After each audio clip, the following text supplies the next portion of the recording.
Dear learners, hope all you are great. Today I am here with a new lesson for English second paper. Welcome you all to this class. Today I will discuss on a new topic. আজকে আমি আলোচনা করব first indefinite tense or simple past tense, যার বাংলা হচ্ছে সাধারণ অতীতকাল। তাহলে আজকের এই লেসনে তোমাদের কি কি শেখানো হবে চলো একটু দেখে নেই। প্রথমত পাস্ট ইনডেফিনিট টেন্সের ডেফিনেশন বা সংজ্ঞা, এরপরে বাংলা ও ইংরেজিতে তোমরা পাস্ট ইনডেফিনিট টেন্স কিভাবে চিনবা সেটি বলা হবে। সাহায্যকারী ভার্ব ডিডের ব্যবহার শেখানো হবে। Affirmative structure, interrogative structure, negative structure, negative ও ইন্টারোগেটিভ স্ট্রাকচার শেখানো হবে। এছাড়াও এখানে আরো দুটো গুরুত্বপূর্ণ সাহায্যকারী ভার্ব ব্যবহার হয়, যেটি হচ্ছে উড এবং ইউজ টু, তার ব্যবহার শেখানো হবে। এবং পাস্ট ইনডেফিনিট টেন্স কোথায় কোথায় ব্যবহৃত হয় সেটিও তোমাদের শেখানো হবে। এবং সর্বশেষে বিভিন্ন সেন্টেন্সকে কিভাবে এক্সারসাইজ করা যায় পাস্ট ইনডেফিনিট টেন্সে সেটি তোমাদের শেখানো হবে। দৈনন্দিন জীবনে লিখতে বা বলতে পাস্ট সিম্পল বা ফার্স্ট ইনডেফিনিট টেন্স আমরা কোন কোন ক্ষেত্রে ব্যবহার করতে পারি চলো দেখে নেই। নাম্বার 1, অতীতকালে কোনো একক ঘটনা বর্ণনা করতে। যেমন আমি গত বছর ইংরেজি পরীক্ষায় পাশ করেছিলাম। জেন এবং জেমস গত সন্ধ্যায় সিনেমা দেখতে গিয়েছিল।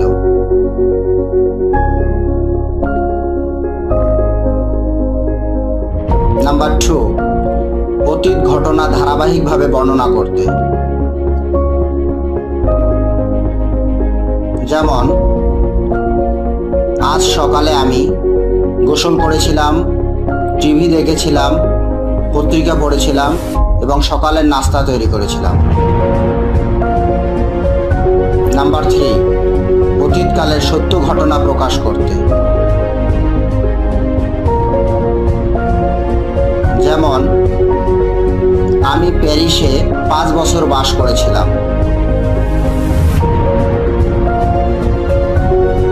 দমকল কর্মী হওয়ার পূর্বে আমি সুপার মার্কেটে কাজ করেছিলাম। তাহলে চলো আমরা দেখে নিই ডেফিনেশনটা কি। সাধারণভাবে অতীতকালে কোনো কাজ করিয়াছিল, হইয়াছিল বা ঘটিয়েছিল বোঝালে পাস্ট ইনডেফিনিট টেন্স হয়। বাংলায় এই পাস্ট ইনডেফিনিট টেন্সকে আমরা কিভাবে চিনব সেটা একটু দেখে নাও। প্রথমত বাংলা বাক্যের ক্রিয়ার শেষে লাম, ল, লে, লেন ইত্যাদি চিহ্ন থাকবে। এই চিহ্নগুলো থাকলে তোমরা বুঝতে পারবা যে এটা পাস্ট ইনডেফিনিট টেন্স হবে। যেমন করি যোগ লাম, করিলাম, এটাকে যদি আমরা বাক্যে নেই তাহলে কি হবে? আমি ইহা করিলাম। অর্থাৎ করি হচ্ছে এখানকার ক্রিয়াপদ, তার সাথে লাম যোগ করে করিলাম। এই লাম, লে, ল, লেন এগুলো যদি কোনো ক্রিয়াপদের শেষে থাকে বাংলায় তাহলে বুঝতে হবে যে এটা পাস্ট ইনডেফিনিট টেন্স হবে। পড়েছি যোগ লে, তাহলে পড়েছিলে, যেমন তুমি বই পড়েছিলে। খেলেছি যোগ ল, খেলেছিল, অর্থাৎ সে বল খেলেছিল। তাহলে তোমরা এখানে দেখো ক্রিয়াপদের শেষে লাম, লে এবং ল, তাহলে লাম, লে, ল থাকলে হবে পাস্ট ইনডেফিনিট টেন্স। এটা হলো বাংলায় চেনার উপায়। এছাড়াও দ্বিতীয়ত আরো অন্য একভাবে চেনা যায়, সেটা দেখো যে বাংলা ক্রিয়া শেষে যদি তাম, তে, ত ইত্যাদি চিহ্ন থাকে তাহলে হবে পাস্ট ইনডেফিনিট টেন্স। যেমন করি যোগ তাম, করিতাম, আমি ইহা করিতাম। পড়ি যোগ তে, পড়িতে, তুমি বই পড়িতে, তাহলে তাম, তে। খেলি যোগ ত, খেলিত, সে বল খেলিত। তাহলে আমরা এখানে দুভাবে চিনলাম যে লাম, লে, ল, লেন যদি থাকে তাহলে হবে পাস্ট ইনডেফিনিট টেন্স। এছাড়াও যদি তাম, তে, ত যদি ক্রিয়াপদের শেষে থাকে তাহলে হবে পাস্ট ইনডেফিনিট টেন্স বাংলা বাক্য চেনার সময়। আমি এখন আলোচনা করব পাস্ট ইনডেফিনিট টেন্সের স্ট্রাকচার নিয়ে। তো পাস্ট ইনডেফিনিট টেন্সের অ্যাফার্মেটিভ স্ট্রাকচারটি তোমরা দেখো। সাবজেক্ট প্রথমে বসবে, তারপর ভার্বের পাস্ট ফর্ম, এরপর অবজেক্ট অথবা এক্সটেনশন। এখানে একটা জিনিস তোমরা লক্ষ্য করো যে যখন আমরা প্রেজেন্ট ইনডেফিনিট নিয়ে আলোচনা করেছিলাম তখন ছিল ভার্বের প্রেজেন্ট ফর্ম, আর এখন যেহেতু আমরা পাস্ট ইনডেফিনিট নিয়ে আলোচনা করছি এই জন্য হবে ভার্বের পাস্ট ফর্ম। তাহলে এখন আমরা একটু এক্সাম্পলগুলো দেখে নেই। যেমন এই বাক্যটির দিকে যদি তোমরা তাকাও যে আমি কলেজে গিয়েছিলাম, তাহলে এখানে সাবজেক্ট কে হচ্ছে? সাবজেক্ট, এই সাবজেক্ট হচ্ছে আই। তারপর ভার্ব হচ্ছে যাওয়া, গিয়েছিলাম, তাহলে যাওয়ার ইংলিশ হচ্ছে গো আর তার পাস্ট হচ্ছে ওয়েন্ট। তাহলে আই ওয়েন্ট, কোথায় গিয়েছিলাম? কলেজে, তাহলে টু কলেজ। পরের বাক্যটি এখন দেখো, এই বাক্যের সাবজেক্ট হচ্ছে হি, তাহলে এখানে লিখবো আমরা হি। ভাত খেয়েছিল, খাওয়ার ইংলিশ হচ্ছে ইট, ইএটি, এবং এর পাস্ট ফর্ম হচ্ছে অ্যাট, এটিই। তাহলে কি হবে? হি অ্যাট রাইস। তারপরে বাক্যটা এখানে দেখো, তুমি মাছ ধরেছিলে, তাহলে তুমির ইংরেজি, এটা হলো সাবজেক্ট, তুমির ইংরেজি হচ্ছে ইউ। তারপরে হচ্ছে ধরা হলো ভার্ব, ধরার ইংরেজি হচ্ছে ক্যাচ, তার পাস্ট হচ্ছে কট, CAUGHT। ইউ কট, কি ধরেছিলে? ফিশ। এরপর এই বাক্যটা দেখো, আমরা ক্রিকেট খেলেছিলাম, তাহলে আমরা, এটা হলো সাবজেক্ট উই, খেলার ইংলিশ হচ্ছে প্লে, এবং তার পাস্ট হচ্ছে প্লেইড, উই প্লেইড, কি খেলেছিলাম? Cricket, we played cricket.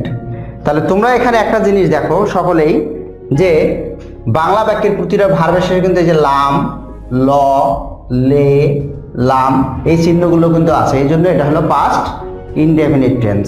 তাহলে নিশ্চয়ই তোমরা অ্যাফার্মেটিভ স্ট্রাকচারটি বুঝতে পেরেছো। তোমরা এখন দেখো যে ইন্টারোগেটিভ স্ট্রাকচার পাস্ট ইনডেফিনিট টেন্সে কিভাবে হয়। প্রথমত, যেহেতু ইন্টারোগেটিভ সাহায্যকারী ভার্বটা বাক্যের শুরুতে বসাতে হবে, এটি হবে ডিড, তারপরে হবে সাবজেক্ট, আর এরপর যে ভার্বটি আসবে সেটি হবে ভার্বের বেস ফর্ম, অর্থাৎ প্রেজেন্ট ফর্মে বসাতে হবে, আর পাস্ট ফর্ম ব্যবহার করা যাবে না, কারণ যখন কোনো বাক্যে ডিড বসবে তখন ভার্বটা প্রেজেন্ট ফর্ম হয়ে যাবে, এরপর হচ্ছে অবজেক্ট অথবা এক্সটেনশন। তাহলে এই বাক্যটার দিকে একটু তাকাও, এখানে হচ্ছে আমি কি একটি পত্র লিখিয়েছিলাম, তাহলে এখানে সাবজেক্ট হচ্ছে আই, তাহলে আই, এবং সাহায্যকারী ভার্ব হচ্ছে ডিড, তাহলে ডিডটা আগে লেখো, ডিড আই। এখন এরপরে কি বসবে? তাহলে সাহায্যকারী ভার্ব ডিড হয়ে গেল, সাবজেক্ট আই হয়ে গেল, এরপর ভার্বের বেস ফর্ম অর্থাৎ লেখা, লেখার ইংলিশ কি? রাইট। তাহলে এখানে যেহেতু বেস ফর্মে লিখবো তাহলে রাইটই থাকবে, তাহলে ডিড আই রাইট আর লেটার দিয়ে একটি প্রশ্নবোধক চিহ্ন। পরের বাক্যটাতে তাকাও, সে কি একটি বই পড়িয়েছিল, তাহলে এখানে দেখো সে, তাহলে এখানে সাবজেক্ট হচ্ছে হি, তাহলে আগে আমরা ডিড বসাবো, ডিড হি রিড, এটাও বেস ফর্ম হবে, রিড আ বুক, এখানেও প্রশ্নবোধক চিহ্ন। তারপরে বাক্যটি দেখো, তাহারা কি কলেরায় মারা গিয়েছিল, তাহলে এখানে কিন্তু প্লুরাল আছে, তারপরেও ডিড, কারণ এখানে সাহায্যকারী ভার্ব একটাই, তাহলে ডিড, সাবজেক্ট হচ্ছে দে, ডিড দে, আর মারা যাওয়ার ইংলিশ হচ্ছে ডাই। কোনো রোগে যদি কেউ মারা যায় তাহলে হবে ডাই অফ, কলেরা দিয়ে প্রশ্নবোধক চিহ্ন। তারপরে বাক্যটা এখন দেখো, তুমি কি তাকে ক্ষমা করেছিলে, তাহলে কি হবে? ডিড সাহায্যকারী ভার্ব, সাবজেক্ট হচ্ছে তুমি, তার ইংরেজি হচ্ছে ইউ, ডিড ইউ, আর ক্ষমা করার ইংলিশ হচ্ছে ফরগিভ, তাহলে ডিড ইউ ফরগিভ, কাকে ক্ষমা করেছিলে? তাকে, তাহলে তাকের ইংলিশ হচ্ছে হিম। তাহলে নিশ্চয়ই তোমরা বুঝতে পেরেছো ইন্টারোগেটিভ স্ট্রাকচারটা কিভাবে হবে। এখন দেখো যে নেগেটিভ স্ট্রাকচারটি কিভাবে হয় পাস্ট ইনডেফিনিট টেন্সে। প্রথমে সাবজেক্ট বসবে সাহায্যকারী ভার্ব হিসাবে ডিড নট, এরপর ভার্বের বেস ফর্ম বা প্রেজেন্ট ফর্ম, তারপর অবজেক্ট বা এক্সটেনশন। তাহলে এই বাক্যটির ক্ষেত্রে আমরা কিভাবে পাস্ট ইনডেফিনিট টেন্সের নেগেটিভ করব। তাহলে এখানে সাবজেক্ট হচ্ছে হি, সে, এর সাথে সাহায্যকারী ভার্ব বসবে did not, he did not, এরপরে এখানে ভার্ব হচ্ছে খাওয়া অর্থাৎ ইট, যেহেতু বেস ফর্ম বসাতে হবে ডিড এর পর ভার্বে সবসময় বেস ফর্ম বা প্রেজেন্ট ফর্ম বসাতে, তাহলে he did not eat rice. তারপর বাক্যটি আমি কলেজে গিয়েছিলাম না, এখানে সাবজেক্ট হচ্ছে আমি, যার ইংরেজি হচ্ছে আই, এর সাথে সাহায্যকারী ভার্ব বসবে did not, I did not, আর যাওয়ার ইংরেজি হচ্ছে go, I did not go to college. তারপরে বাক্যটি তোমরা দেখো, মা ভাত রান্না করেছিল না, তাহলে এখানে সাবজেক্টকে মাদার, এর সাথে সাহায্যকারী ভার্ব বসবে ডিড নট, আর এখানে মেইন ভার্ব হচ্ছে রান্না করা, যার ইংরেজি হচ্ছে কুক। যেহেতু আমরা ডিড বসিয়েছি এজন্য কুকটা কুকড হবে না, এটা বেস ফর্মই থাকবে কুক। তাহলে mother did not cook rice. এরপর সর্বশেষ বাক্যটিতে দেখো, আমরা ক্রিকেট খেলেছিলাম না। তাহলে আমরা ইংরেজি হচ্ছে উই ডিড নট, খেলার ইংরেজি হচ্ছে প্লে ক্রিকেট। তাহলে নিশ্চয়ই বুঝতে পারছো যে নেগেটিভ স্ট্রাকচারটি কিভাবে করতে হবে। এখন দেখো negative interrogative structure. Past indefinite টেন্সে নেগেটিভ ইন্টারোগেটিভ স্ট্রাকচার করতে প্রথমে সাহায্য করে ভার্ব হিসাবে ডিডেন্ট অর্থাৎ কন্ট্রাক্ট ফর্মে আমরা লিখবো, এরপর সাবজেক্ট, তারপর ভার্বের বেস ফর্ম, অবজেক্ট অথবা এক্সটেনশন এবং সর্বশেষে একটা প্রশ্নবোধক চিহ্ন দিতে হবে। তাহলে এই বাক্যটি দেখো, সে কি ভাত খেয়েছিল না, তাহলে এটা সাবজেক্ট হচ্ছে কে, হি। তাহলে প্রথমে আমরা কি বসাবো, ডিডেন্ট হি, খাওয়ার ইংলিশ হচ্ছে ইট, যেহেতু বেস ফর্ম বসবে ডিডেন্ট হি ইট রাইস। তারপরে বাক্যটি, আমি কি কলেজে গিয়েছিলাম না, তাহলে এখানে হবে ডিডেন্ট, সাবজেক্ট হচ্ছে আই, যাওয়ার ইংলিশ হচ্ছে go, didn't I go to college. মা কি ভাত রান্না করেছিল না, তাহলে এখানে আগে ডিডেন্ট দ্বারা শুরু করো, ডিডেন্ট মাদার, রান্না করার ইংরেজি কি, কুক, কি রান্না করেছিল, ভাত। তাহলে মা কি ভাত রান্না করেছিল না, ডিডেন্ট মাদার কুক রাইস। তারপর হচ্ছে আমরা কি ক্রিকেট খেলেছিলাম না, তাহলে এখানে কি হবে, একইভাবে করো, ডিডেন্ট উই প্লে ক্রিকেট। তাহলে নিশ্চয়ই তোমরা বুঝতে পেরেছো যে নেগেটিভ ইন্টারোগেটিভ স্ট্রাকচারে কিভাবে পাস্ট ইনডেফিনিটের সেন্টেন্সগুলো করতে হয়। পাস্ট ইনডেফিনিট টেন্সে আরও একটি ভার্ব আছে, যেমন দেখো ইউজ টু। তাহলে ইউজ টু আমরা কখন ব্যবহার করব, অতীতকালে কেউ কোনো কাজ প্রত্যহ করত কিন্তু এখন আর করে না, এরূপ এক্সপ্রেশন বোঝাতে ইউজ টু ব্যবহার করতে হয়। যেমন তোমরা দেখো যে এই এক্সাম্পলটা দেখেছো, তাহলে তিনি আমাকে ইংরেজি পড়াইতেন, অর্থাৎ অতীতকালে তিনি আমাকে যে ইংরেজি পড়াইতেন, এই ইউজ টু ব্যবহার করার অর্থ হলো যে তিনি আমাকে প্রতিদিন ইংরেজি পড়াইতেন। তাহলে এটা আমরা কিভাবে করব, যেমন এখানে দেখো যে তিনি আমাকে ইংরেজি পড়াইতেন, তাহলে কি হবে, এর সাবজেক্ট হচ্ছে হি, তাহলে আমরা সাহায্যকারী ভার্ব হিসাবে এখানে কি নেব, ইউজ টু, এবং টু এর পর ভার্বের সবসময় কি হয়, বেস ফর্ম হয়। তাহলে হি ইউজ টু পড়াইতেন, পড়ানোর ইংলিশ কি, মানে শিক্ষা দেওয়া, অর্থাৎ হবে teach, he use to teach, কাকে পড়াইতেন, আমাকে, এটা অবজেক্টটা হবে মি, কি পড়াইতেন, ইংরেজি, তাহলে he use to teach me English. অনুরূপভাবে পরের বাক্যটি দেখো, আমি প্রতিদিন সকালে হাঁটতাম, অর্থাৎ আমি অতীতকালে রেগুলারলি হাঁটতাম। এই ইউজ টু ব্যবহার করার অর্থ হচ্ছে, ইউজ টু দেখেই তোমরা বুঝতে পারবা যে এই কাজটি প্রত্যহ করা হতো, অর্থাৎ রেগুলারলি অতীতকালে করা হতো। তাহলে আমি প্রতিদিন সকালে হাঁটতাম, তাহলে এটা সাবজেক্ট হচ্ছে আই, তার সাথে হবে ইউজ টু, হাঁটার ইংলিশ হচ্ছে তোমরা জানো ওয়াক, তাহলে আই ইউজ টু ওয়াক, প্রতিদিন সকালে হাঁটতাম, use to walk every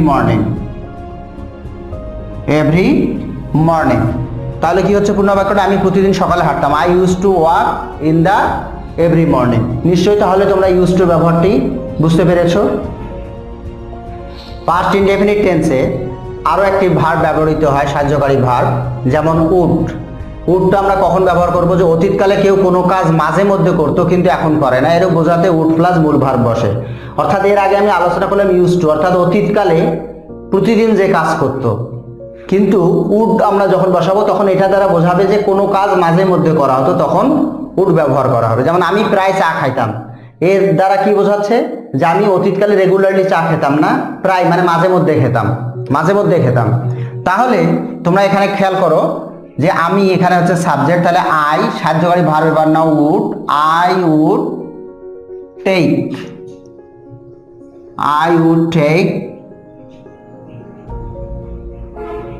tea very often,